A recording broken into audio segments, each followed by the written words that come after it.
I'm your host, Rena Friedman Watts, and this is the Better Call Daddy Show. Hey, this is Big Daddy, Wayne Friedman. That's my grandpa. Grandpa, you ready for more daddy drama? My dad is my number one hero and number one fan. And I'm a pretty cool dude. All right, season 4, baby. Here we go. More stories you're not going to believe. And maybe you will after you listen. 5 stars. 5.5 stars, 2 thumbs up. You are a pretty cool dude. I love you, Mommy. Don't stand on the table and damn the public. You'll get some words of wisdom to live by. Here we go again. Better call Daddy. You know what your problem is? You like me. Yeah, I do. Each week, I interview a guest, share the stories with my dad, and then he weighs in at the end of every episode with his wisdom and wit. Hey, Grandpa. Everyone from influential players to inspirational fathers, and of course, controversial people. Grandpa, my mommy's calling. Creating that legacy one call at a time. And welcome to the Better Call Daddy Show. Stay tuned. Where's the music? Better call Daddy 'cause he knows you best. Better call Daddy 'cause he's bringing the test. He sees possibilities. Ooh, better call Daddy, he'll be by your side. Better call Daddy, you're the apple of his eye. He sees possibilities. Oh, won't you please? Today's guest was referred to as Jerry Springer's baby. He has been climbing mountains since birth. He was a 70-pound 1-year-old, and he is teaching us all how to be a little bit more down to earth and how to overcome big challenges. Zach, welcome to the Better Call Daddy Show. Big baby Zach. Yeah, no, it's a pleasure to be here. I really appreciate you reaching out. I feel like every time I show up, I look completely different somewhere, some way. It's interesting, that you follow the thread. It's like, who the hell is that? I'll tell you, I am a mom of 4, and my first kid was backbreaking. He was a big baby. I think he was around 30 pounds at a year, and I was having back pain from that. I have back pain just thinking about it, really. So 70 pounds, that I cannot imagine. I can sympathize with your mom. It must have been hard to put you in the crib. She's a very strong woman, very strong. We think in part because of the gene, but it also definitely took a toll on her. Her bones, she feels that. Like her shoulders, her back, her knees. At 17 months, I was 70 pounds. At 3, I want to say I was 110 at like a year and a half or something crazy. She knows the metrics better than I. It was just inhuman. Like I remember 5th grade, I was 250 pounds, 5'11", and that was just normal. What was his reactions to that? That must have been hard. Everyone was accepting, but if they were to accept me the same way today, I would feel more like a circus act, I guess. I don't mean that in a bad way, but it's like, you're just kind of on display, and sometimes like I enter a class and like the teacher would start talking, especially when I'm younger, and like, oh, Zach, do you want to share the class or whatever? And then I just started doing it of my own accord because it's like, well, that's what I know, and I was presenting myself like the circus act. I can't really be mad, but that's a lot of how it was when I was a kid. I mean, Did college coaches start reaching out to you for sports contracts or? I never played sports because it was hard. When I was younger, I was growing so fast. I was in and out of wheelchairs. Even when I was a baby, they weren't sure I was going to be able to walk. As I got older, I would just be growing so fast, going to wheelchairs. It'd be really hard. I became very sedentary. And then I started doing more sedentary things. Like I started playing video games. They actually helped teach me how to read. I started getting good at that and doing esports type stuff. I got good at that. I've had a different life, but I like my life. Nowadays, I ended up as a hospital security guard of my own volition. I have a sponsor, certified esports coach and whatnot, but I wanted to do something more fulfilling that will build more character, Because when you do something that you enjoy, like as a hobby, you do all the time, it's not your hobby anymore. That's your job. It's not fun. Oh, is that true? Oh my God, yeah. Yes. But just knowing that you're able to get really effective at what you're doing, that in itself is an accomplishment that will stay with you. Yeah. Tell me more about that. When I was younger, I played all sorts of games. I just did it as a hobby. All the doctors when I was growing up, my family assumed how my own condition was, and from what the doctor said, I was going to be on disability. Even now, my bones are pretty shot. I have a lot of severe stenosis, scoliosis, arthritis, neuropathy, fibromyalgia, all this other stuff I don't remember. And it all compounds upon itself. I don't know. I've always been the type to want to just do something. So it started out, and it's all tied together. But it did start with the video games. My mom was big on Nintendo games. I played Super Smash. I was good at it. I got flown out for it. When I was younger, late teens, we were pretty destitute, actually. very poor. And there were times where I was buying us groceries by winning tournaments. It was difficult because when I was 13 years old, about 14, my father had passed away and Oh made my things very gosh. difficult. Yeah. I'm so sorry. I didn't know that. No, it's all right. I mean, you know, it prepares you for things later in life. You know, it's going to come for everybody at one point or another. You know, it's a very humbling experience, and I'd rather have to accept that as part of the cycle sooner rather than later. Because I don't know, I look at it like birth. It doesn't necessarily have to be a sad thing as I get older. Clearly, you know, it's going to be sad, but you know what I mean? It's very transitive. Nobody knows where you're coming from or where you're going to. That's my take these days. I don't have any solid opinions on that, but it helps me when I'm in a hospital environment because I have to handle body bags and whatnot at times and these other things. Oh my God. Yeah, that I don't know how you do it. I was very, very existential when I was younger, very, very scared of death. So I spent a long time just reading about philosophy and just facing it head on. Anything I'm scared of, I just face it head on. Like I'm very squeamish with needles and whatnot. So I had one partner. She had so many doctor's appointments. So I made a point to just be with her at every single one, just watching and watching and watching. And now it's like nothing. Got my flu shot just today. And then after all. And I'm here.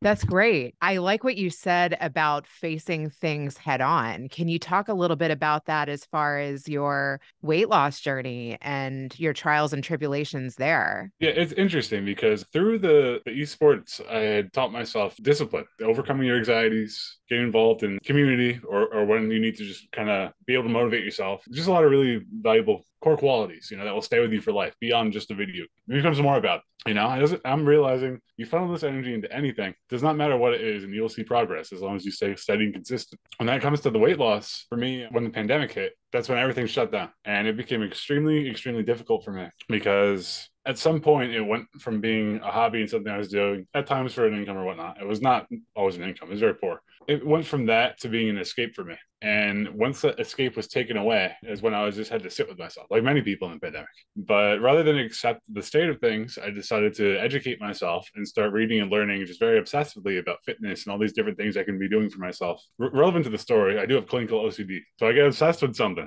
compulsively. I really do. Even now, I start exercising, you know, I have periods I just got to stop because I'm just wearing down my joints. I mean, who doesn't do that? In terms of the weight loss, you know, it was difficult. You know, when I first started out, I was so upset, I just stopped eating completely. I just exempt myself from food for a day, and my family was like, Zach, you gotta eat. So I'm like, all right, I'll eat this like whatever thing of bread. All right. So I ate some bread. That was my first day. And then, you know, I had no idea what the hell I was doing in this department. I was winging it. But looking back, I can say more concisely how that was a good thing, because something that I would recommend to anyone who is very severely overweight is it's not even about the food. It's not about the activity. It's about mindfulness of behavior and understanding your behaviors. You know, it's a lot of similarities to something like therapy. You know, it all comes down to understanding yourself in the end. For me personally, it brought awareness to my eating habits, why I was eating, how much I was eating, you know, and that was what I needed. I really needed. And then I was able to just record everything to the dot. And I started out trying to eat like 1,000 calories. And then I was power walking almost every day because it's hard to run at that weight. I set an alarm. Okay. I set an alarm to be able to walk 10 minutes, 500 pounds. And I did that because I knew I could do it. You want to create a positive feedback loop. You know, you want to reinforce your behaviors. You want to make sure you keep coming back for more. That's something I learned through my esports stuff. So I did that, and every day I kept doing more and more. And it's so funny. It's so funny. But at some point, I just had this silly idea. What if I hold something like, I don't know, like I get thirsty. So what if I just hold 2 water balls and I'm out there for like an hour and a half? That's going to eventually, it's going to tone you up a little bit, you know? So it adds up over time. It compounds upon itself. I started with that, and then I started doing wall push-ups, and then I would just do that. Like, I'm not talking tens, I'm talking thousands and thousands. Like every few months, just do it because it adds up. I would do like planks and stuff. I'm like, if I could do this at 450 pounds, then I could do this anyway, you know. And I was ripping up my elbows, but I was just really determined. I had a lot of time, you know. And then I started doing better with my cardio. You know, I was as fast as like 8 miles per hour or something, just walking because I can't run. Yeah, I was 8 miles an hour. At the peak, you know. That's insane, though. That's like so good. No, I was really pushing it. I was starting to put weights on my back. Not a good idea. I think I hurt my back more. But you got to try, you know. Eventually, I was eating 800 calories, and I was burning 1,000. And I started getting sick, like convulsing, almost passed out. Oof. Very severe, you know. And my family was like, Zach, you got to eat something. I'm like, that's not what it is. I think it's anxiety. Looking back, I was absolutely stupid. It was completely food. And I finally ate something, whatever. Felt a little better, you know. I don't know. It's just part of kind of how I approach things. Is I want to see how far I can go until I can't anymore. Wow. I don't want to define myself prematurely. I want to just do it with my own hands and see where you can go. You know, maybe get some more tools to go a little further next time. So that's a lot of how I approach the weight loss. And in a year and a half, I had lost over 250 pounds. No surgery, just commitment. Even after that little incident, I was like, I'm going to ramp up to 1,500 calories. I'm still going to burn off a lot of calories. I just eat similar things every day. For me, it was about reframing my relationship with food. It wasn't so much about food. It was like, this is going to be fuel. This is what I need. I don't want to like this. It's disgusting. My coworkers are like, what the hell is wrong with you? But they love the story. So at one point, I don't know, our oven broke or something. So we had an excess of meat, or like chicken in particular. In typical, stereotypical, this guy doesn't know how to cook. I threw that bad boy in the microwave. Disgusting. Absolutely disgusting. I didn't season it at all. I ate 2 pounds of chicken a night.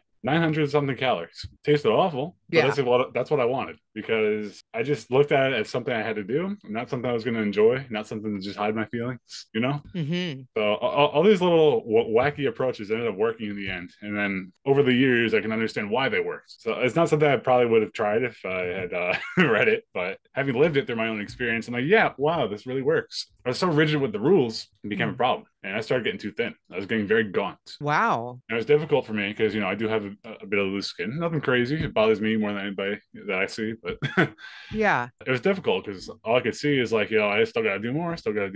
I was trying to gauge myself by the average frame. So I got as low as 234, which is typically, a bit overweight. But for me, I was like getting skin and bones.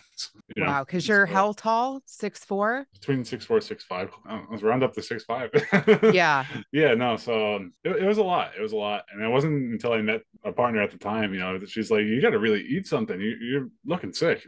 And at first I was like, I don't know. The point being, I don't track my food anymore. I was too rigid. with myself, and it fueled my OCD to a negative. So I had to make a point to be more mindful of it, know exactly what I'm doing, but from a distance, kind of. So that really helps me. It's all that frame of mind. That's how I look at everything. Everything has a way there. It's just sometimes a little different. It's amazing that you were able to be honestly that disciplined, though.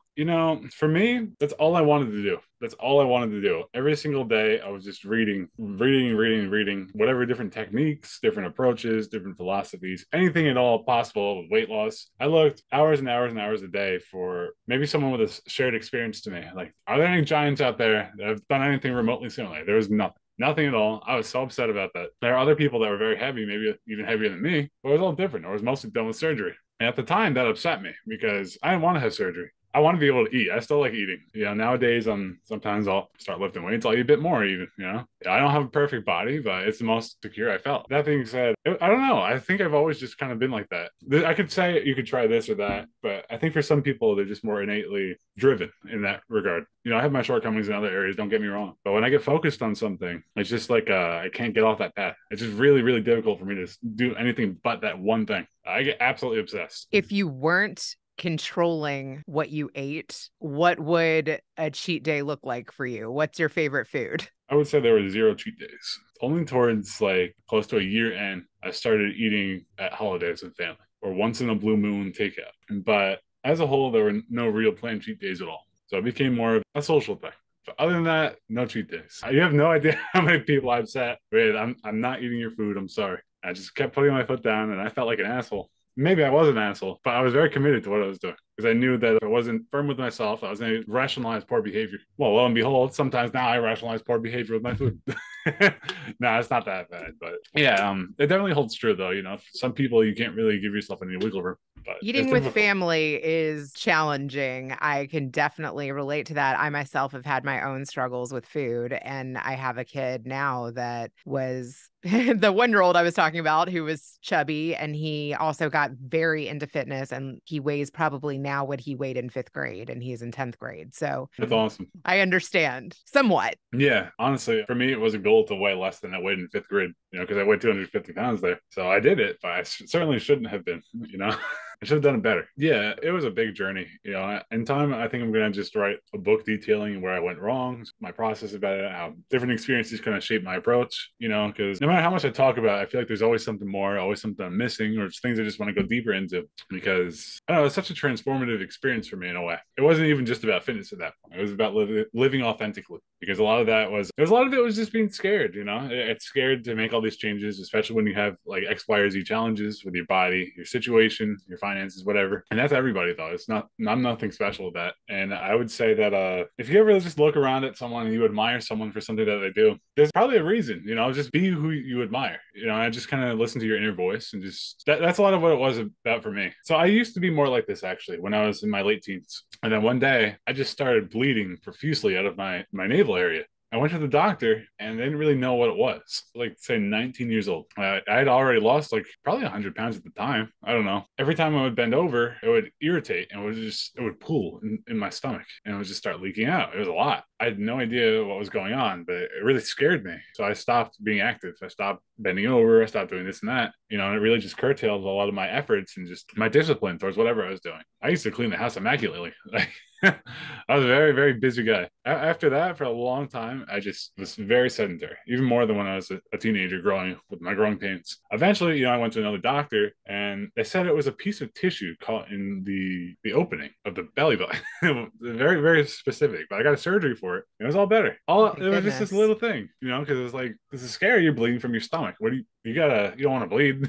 It's weird, very weird. All that matters is I got here now, but that's a lot of why I had retreated into myself a bit, because on top of everything else, I had this weird thing going on. No idea what it was. Doctor had no idea. That fear of the unknown, which is a very uncommon theme here. That a lot of times it's easy to just kind of succumb to that, not even try at all, or even make an excuse to not try. Yeah, it's definitely easy to fall into that trap. Yeah, I have a lot in the past. A lot of people, they talk about risky behavior, and they talk about like, I don't want to take this or that risk. And I'm not saying you should go out and do something crazy, but in a lot of ways, I personally feel that the risk of doing nothing is one of the greater risks. So I try to do something every day to gain a little momentum in whatever I'm doing, even if that is a planned rest, whatever it is. It should just be benefiting you. Tying in with the other themes, every day is a gift of life. You don't want to sacrifice that. You don't want to look back. I'm going to be 29 in January. I'm never going to be in my 20s again, for example, and I want to embrace that. I want to go out and live life while I can, be youthful, all that good stuff. It's funny because I go out all the time now. I never thought I would, and I was very introverted.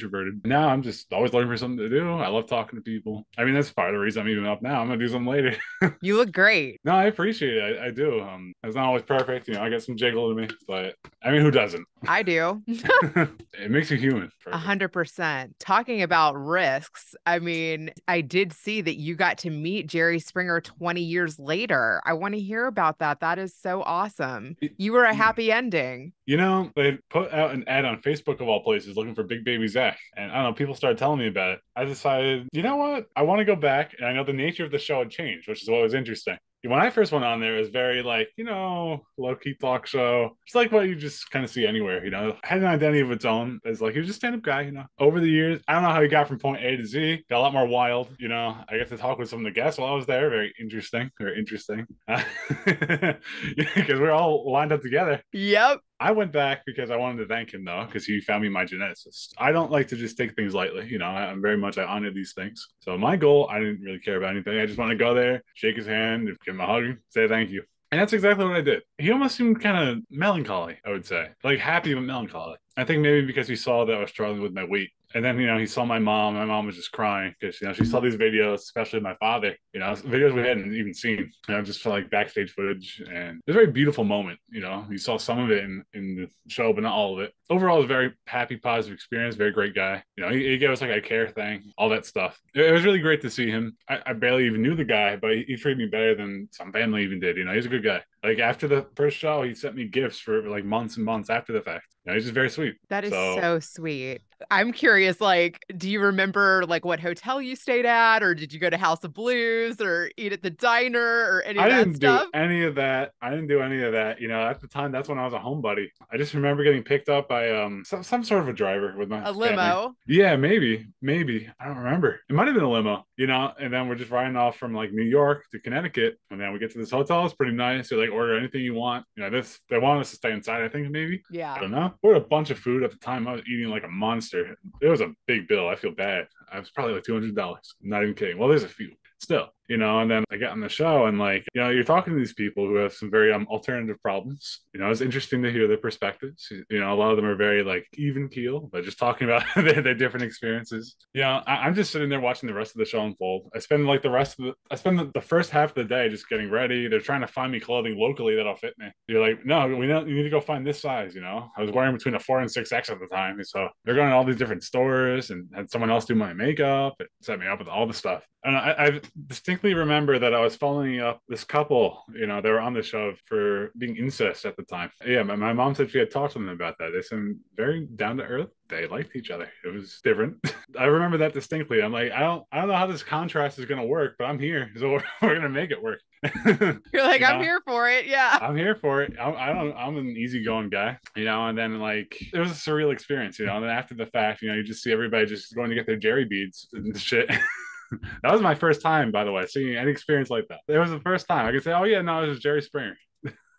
No, it was a fun time. It was a fun time, you know. That's awesome. I love it. That's great. It's a hell of a story. You know, when you think about it, what the hell am I even talking?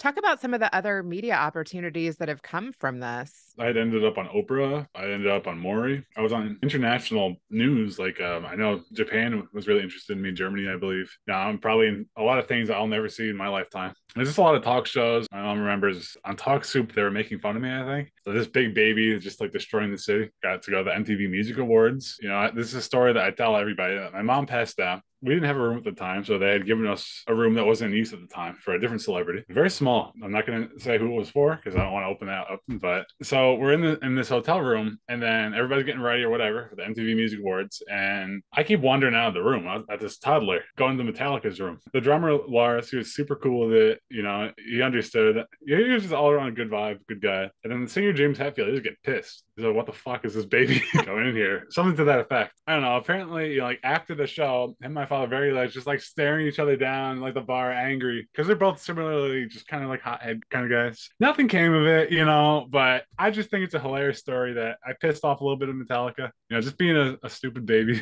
Maybe you looked older than you were. Yeah, as I get older now, I get it. I was probably annoying, but.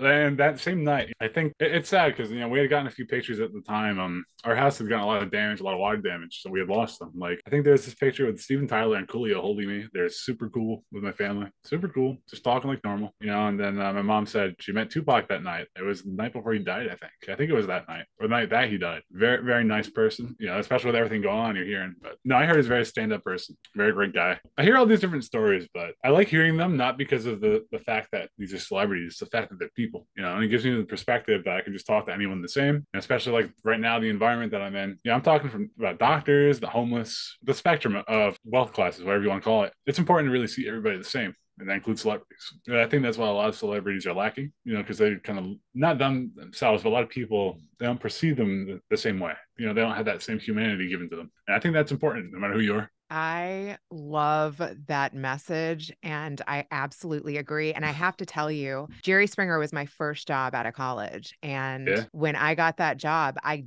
definitely put him up on a pedestal. And yeah, it takes a conscious effort. For honestly. 2 years, I every time I was pitching him a story of somebody that wanted to be on his show, I was nervous. And to be able to catch up with him 20 years later for me and talk to him like a normal person was a huge gift. And I felt like God granted me that. I felt like it was so nice to be able to thank him for that opportunity. Yeah, absolutely. I feel the same way, you know. I think because of the perception of media, you know, we're just kind of trained to react that way, you know, and you have to make a conscious effort in a sense. It's like, you know, we're all people here. Mm-hmm. That was my experience too. Very much just a person, you know, and I really like that. I like it when people are just, they act the same throughout. They're consistent. You know, it's very easy for something like money to just amplify what traits are already there, good and bad. You know, and if someone can stay the same, this is a lot for their character, in my opinion. I was contacted by a rapper this past week. I get reached out to by lots of interesting people. And interesting. Yeah. And he told me that when money comes into art, it can take away from the beauty of the art. And that really hit me because it's so true. Like, as an artist, as we're having this conversation, for me, it isn't about money that could come from it. Yeah. I just like the experiences of just talking to new and interesting people, just kind of developing my own character, just learning from others. You know, I really like that. There's nothing like rounding yourself out. There's nothing comparable to that. just leading a well-rounded, fulfilling life, interacting with all kinds of people. So I just take the opportunities at this point, unless it's going to be a whole day affair. For the most part, I don't ask for anything crazy. But, if you're going to have a whole team come out on the drop of a hat, want me to drop everything I'm doing, and especially now, I got to call out of work, maybe I'll ask for a little compensation, Yeah. Other than that, I don't really care about the money. I'm not a money guy. My family had opportunities like TLC at one point. They wanted to work with us. My mom didn't do it because it was right after my dad died. It wasn't a good time. Even the little bit that I did do. Sorry, I have Tourette's if you hear anything a little weird. No, I couldn't tell. Everybody says that. They can't tell until they can tell. But at the time, I ended up doing something with a station at the time, big interview thing, update, where's Zach today? And I was a teenager, and the interview itself was fine. They told me I interviewed great. Even as a kid, I didn't know how to shut up. Even when I was an introvert, I just loved talking. I think I get it from my mom. And well, they put out a commercial, and they're calling me Fat Zach, and I'm in middle school, and they're just putting out all these adverts calling me Fat Zach, and I tried to act like I was cool with it, and in a sense I was cool with it, because growing up the way that I did with my body and everything, you have such a low confidence for a time that you'll accept anything given to you. But my mom was furious, and let me tell you, she called up immediately, and she absolutely chewed them out. She's a very strong-hearted woman. She wouldn't have gotten anywhere if she wasn't. She completely ripped them apart, and that was down within the day.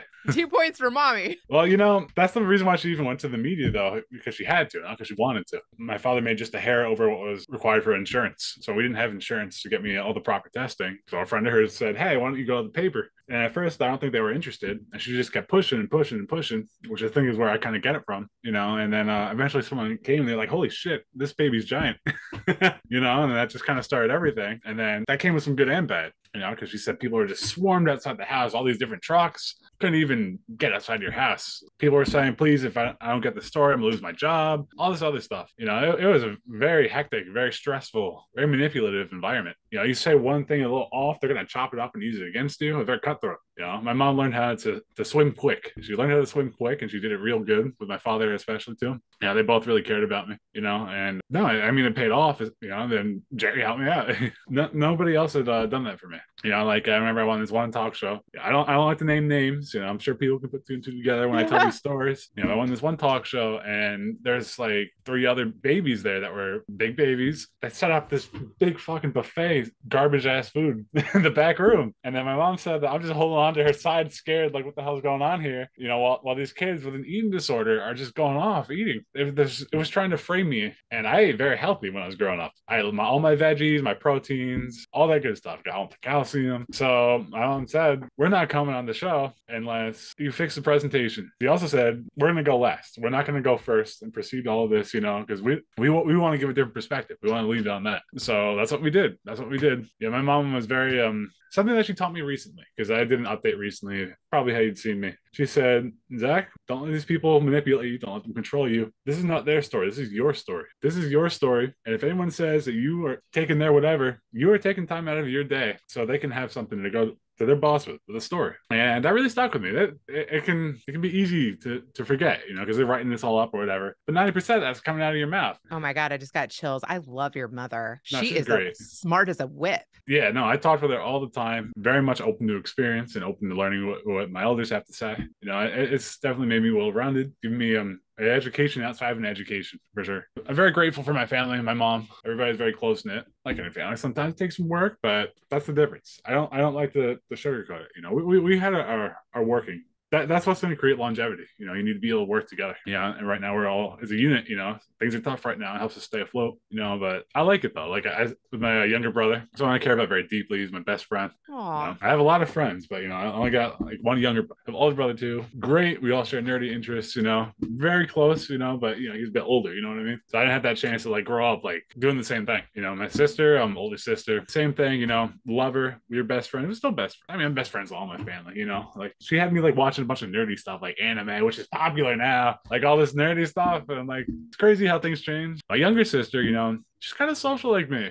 She goes through her spells like me, in and out. We both going out doing things, and just she got into exercise stuff with me. I taught her about it, and now she's doing it all the time. She's on her journey, and she already looks great. She's trying to go the distance, So, you inspire me. I am not good at consistency. I'll do well for a couple months and then fall off. What helps me? I mean, okay, so it's not always good. It's been bad at everything. I'm a big believer in pros and cons. My family tells me I'm hardcore and I have extreme thinking, and that's good and bad. And I also know that my impulse control isn't the best in terms of just like I think of something, I'm gonna fucking do it. Pardon my language. It's okay. No, but I'm gonna do it. I'm gonna try it. Yes. So I think it's something, and I'm just gonna go out there and see what happens at this point. My thinking is, how the hell are you gonna know what you're capable of if you don't go the distance?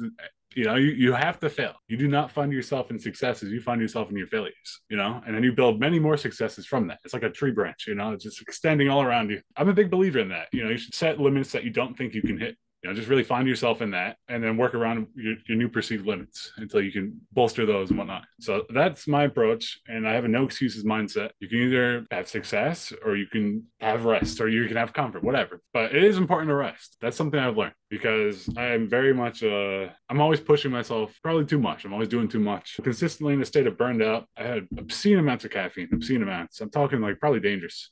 One day, I was helping one of my exes at the time. You know, she was doing some gig work type stuff, so I was helping her out. I had 3 bangs in one day, 2,300 milligrams of caffeine. That is obscene. I would get so mad if my kid did that. Yeah, that's scary. I mean, do you feel my that heart came back fine? My heart's fine. Okay, yeah. My heart's fine. Just the other day, I wasn't tracking it. My coworker is like, Zach, you just had 1,700 milligrams of caffeine. And I'm like, well, shit.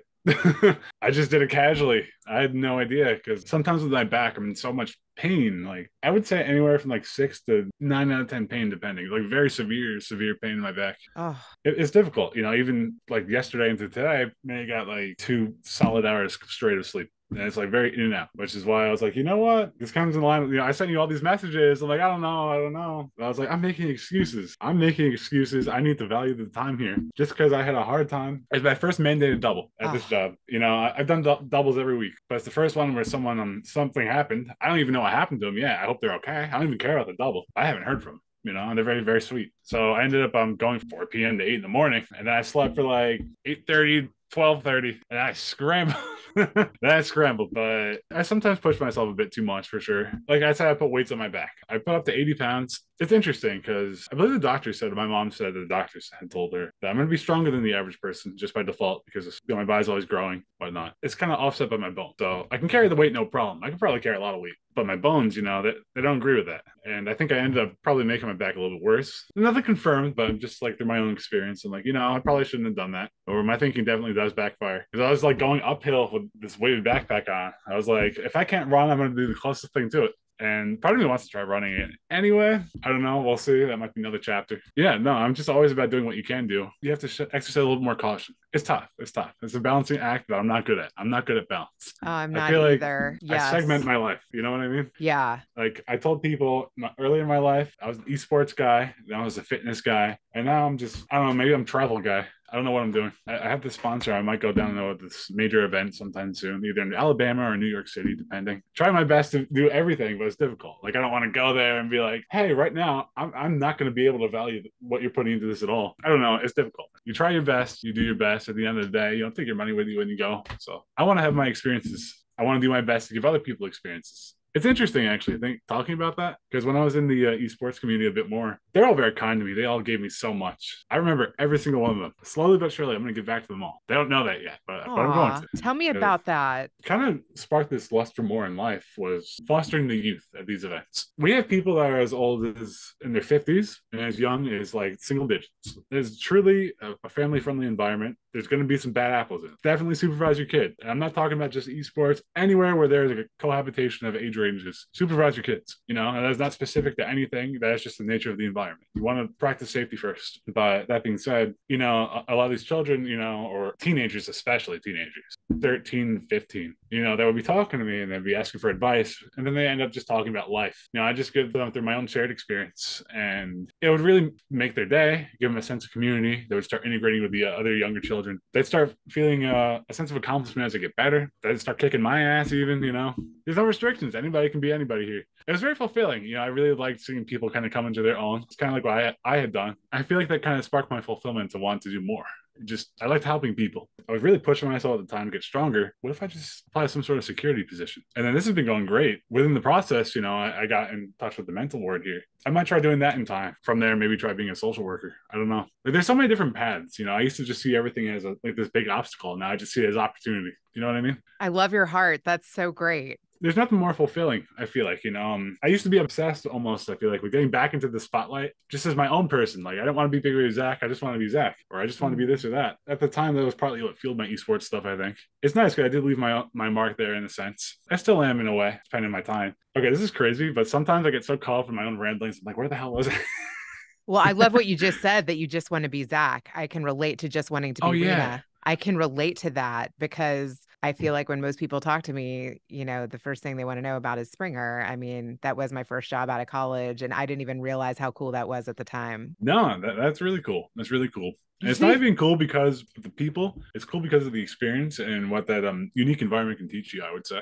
Yes, exactly. It taught me so much. And Jerry even really just confirmed that in me getting to interview him 20 years later. He was like, I always said, if you could work on my show, you could do anything. And I really and truly felt that way. It was like awesome. Boot camp, That's so cool. He's such a stand-up guy. He's such a stand-up guy. He's very honest, that's what I like about him. He gets it. He was so smart. No, honestly, what I read about him, he just seemed like a very, very honorable person, and it's interesting because he's almost like a lesson in itself of don't jump to conclusions, There are all types of people out there. Nobody's ever going to fit neatly into a box. That's why I'm not a big fan of saying that I'm this or that. I let people jump to their own conclusions of what I may be. People tell me what I am all the time, good and bad. I just take with it what I will. As soon as you label yourself as something, you're going to put limits on yourself, in my opinion. You don't want to have linear thinking. You want to have an open mind to new experience, because that's also where you're going to find a lot of yourself, in my opinion. I just wrote that down because I absolutely love that. Don't jump to conclusions. People tell me who I am all the damn time. How about I'll tell me who I am? That's so good. There are some things that I know to be true of myself and some things that they may be true, but it's not for me to decide. You know what I mean? If other people are telling me that I'm this or that and it's good, then I'll take that as a sign that I'm doing a good job. If they tell me that I'm fucking awful, then I'll run the opposite direction. I'll do better. I tell people all the time, you know what? I'm never going to take it personal. The only people that I take things personally with are my family, because I'm like, come on, guys,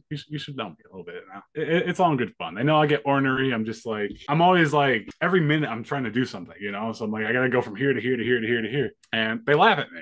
They're like, Zach, you're all over the fucking place. Or Zach, you're never home anymore. It's all good. Like we work together so well and we all have our own unique personalities. One day, I think I'd like to settle down one day. There was a while where, I was dating a lot. I'm still dating a lot. I would date later. And it's like, I was dating too seriously though. Because I just wanted to settle down. I've just, the kind of vision never goes away. It's like, it'd be nice to be with someone and just develop something really sweet. It's kind of, again, you find more of yourself there too, being so vulnerable. I don't know where the hell I was going with this, but.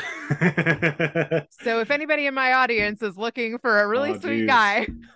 I don't know about all that, but I don't care about what the hell people have or what they're doing. Just be good natured, I really don't care about all that. It's very frustrating for me, because everything is like you're putting your most shallow foot forward. That's just so boring to me. Or if you're talking to people, to a degree, I feel like you kind of have to follow a mold. And I get it. It can be fun as well. But sometimes I just want to just talk authentically, just straight from the get-go. When I find someone like that, it's really engaging. And I have found a few people like that. I think that's when I would eventually stumble out onto my own, especially because right now things are difficult financially. But I'm not in a rush to do that. I'm just enjoying wherever life takes me in a sense. It's interesting because I've never once planned out my future. Maybe once in a while I'll have a goal, but I never once planned out my future. I've always lived in the present, and that wasn't conscious. It's just kind of how I am. Honestly, I think maybe it started out as just out of fear, but it kind of turned into a positive, and now I just take every day for what it is. And then as I get older, I'm reading all these things, and it's like, oh, it's important to be present, or this or that. I'm like, what? That's interesting. I need to read some other opposite thinking. I'm like, I need to read about fueling yourself with the future. Like I need to read some goal setting books.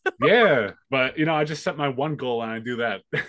That's why it's like I segment my life. It feels like it's like there's so many things I want to do now. After I get where I'm happy enough with my fitness thing, I'm gonna really just hard focus on my writing. I'm gonna write a book about my life, and not just about the fitness, but just all my unique experiences in more detail and varied experiences. I think I'm going to get obsessed. I think that it's going to be everything I live and breathe. I think I'm probably even going to find spots to do it when there's downtime at work, even whatever. It's just going to absolutely consume me. So it's not something I take lightly. I look at it like I'm writing my book in real time right now. That's how I look at it. It's like intermediary period for me. I'll send you the raw footage. You can just actually, Zoom has a feature where it creates AI meeting notes. So it will transcribe the whole conversation. I'll send it to you. You'll be good to go.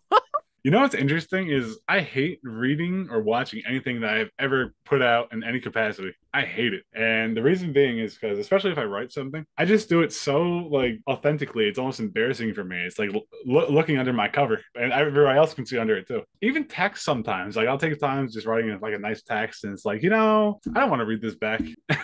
It I just can makes me feel relate. sheepish. Yeah. I can relate to that. And it's taken me a long time to put myself in front of the camera. I always preferred behind the scenes. So I can totally relate to that. Well, that's a little different. I love being in front of the camera, and I love an Okay. audience. I love an audience. I just feel like I come to life. I'm at these esports things. I'm doing great. I hear everybody getting fired up. I do better.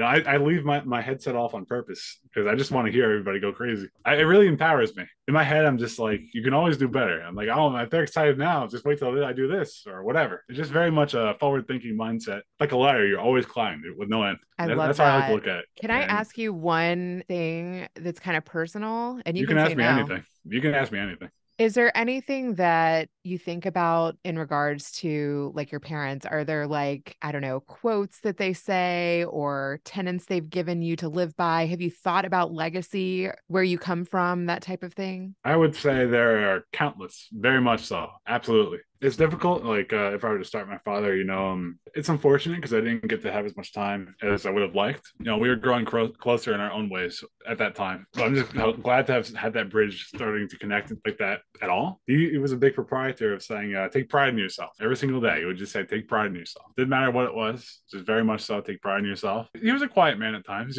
That taught me a lot in itself to gauge myself by his actions. Like, what are his actions telling me? He was very, very hardworking. Very hardworking to a fault, I would say, because I look at myself and I look at him. We both had a very severe caffeine habit. We're both working constantly now, and he like worked himself to death. And I had the same sleep apnea. He died from sleep apnea. He got a heart attack in his sleep, probably because he was working so hard. It's hard to take care of yourself. I definitely learned through their actions along with the words, especially with my father. I think often just who he was as a person. The bits that I got, they really shine through. They make an impression. Both good and bad. And my mom, we talk every day.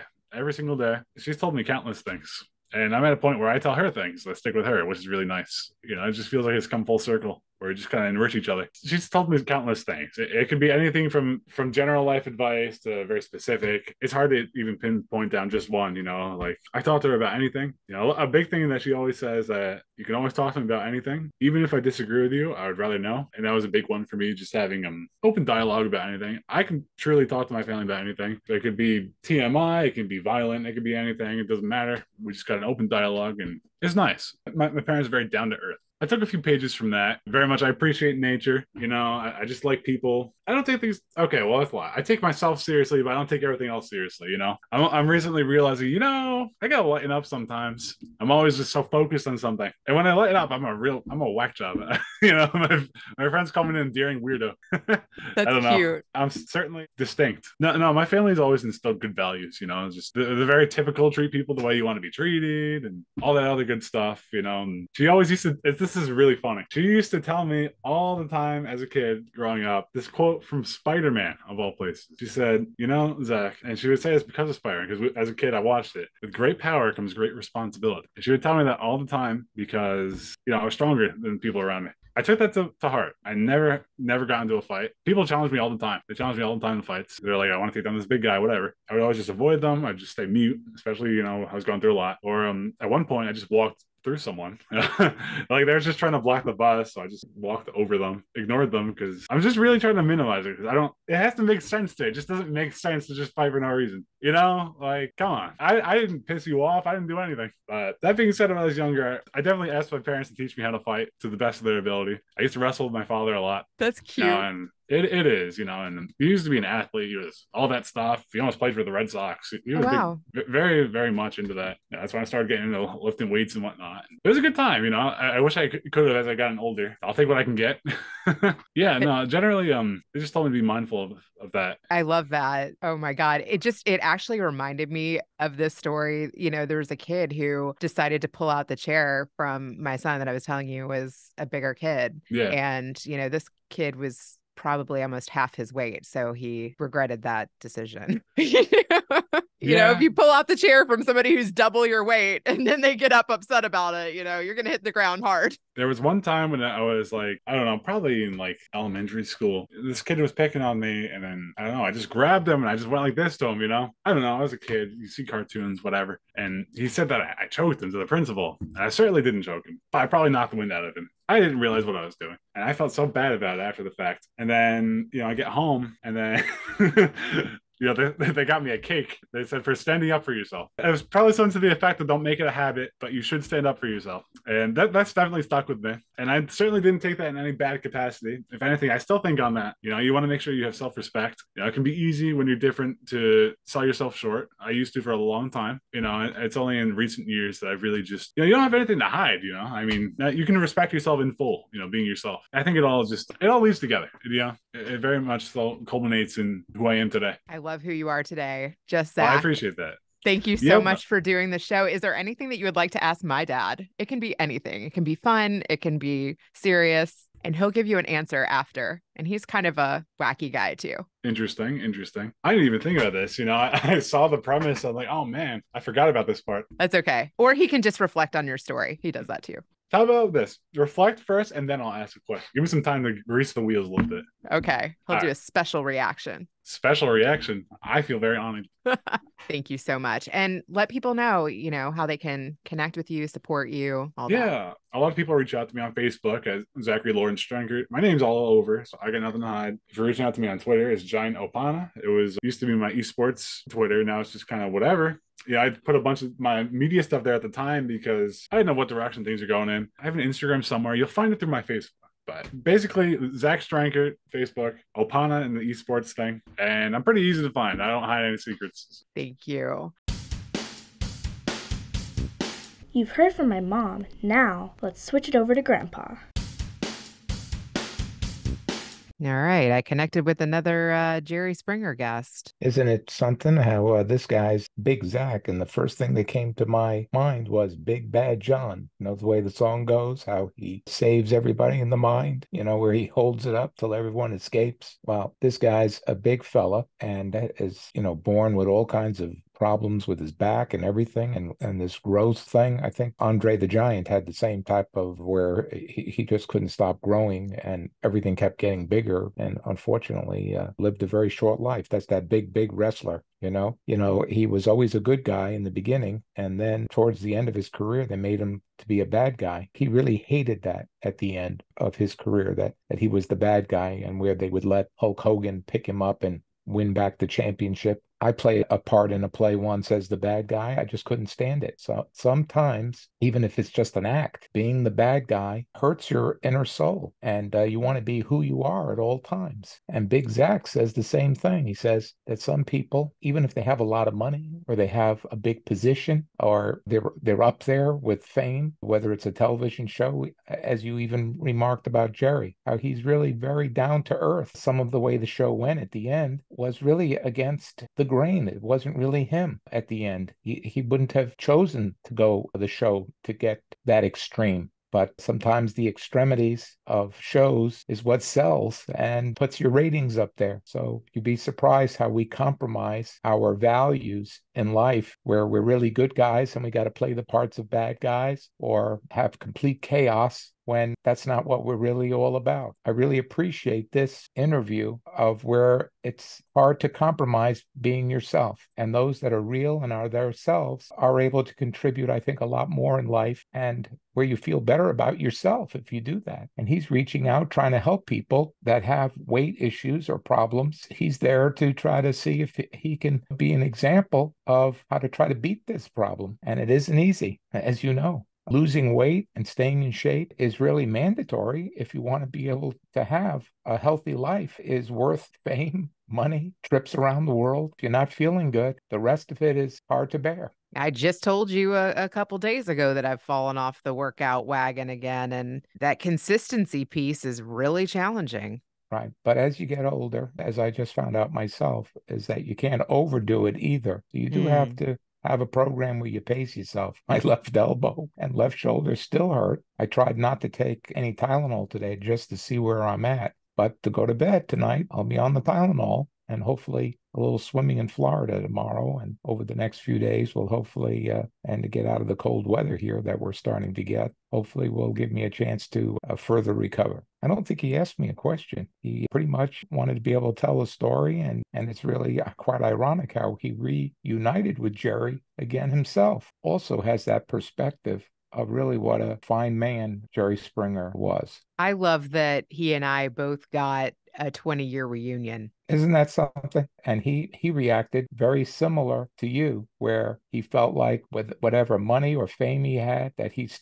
was still Jerry. He hadn't really compromised his philosophy and ideology of who he was, and was still the same Jerry. And wouldn't that be nice for us all to say that this is really the same Rena, or the same Wayne, or the same Zach? It's the biggest compliment, honestly. If you're the same in real life that you are on social media, that you are on your podcast. Let's keep it real. And if you want some good advice, tune in to the Better Call Daddy show. I like it. Okay, that's a wrap. Thanks for listening. Now I think I'm going to go call my dad.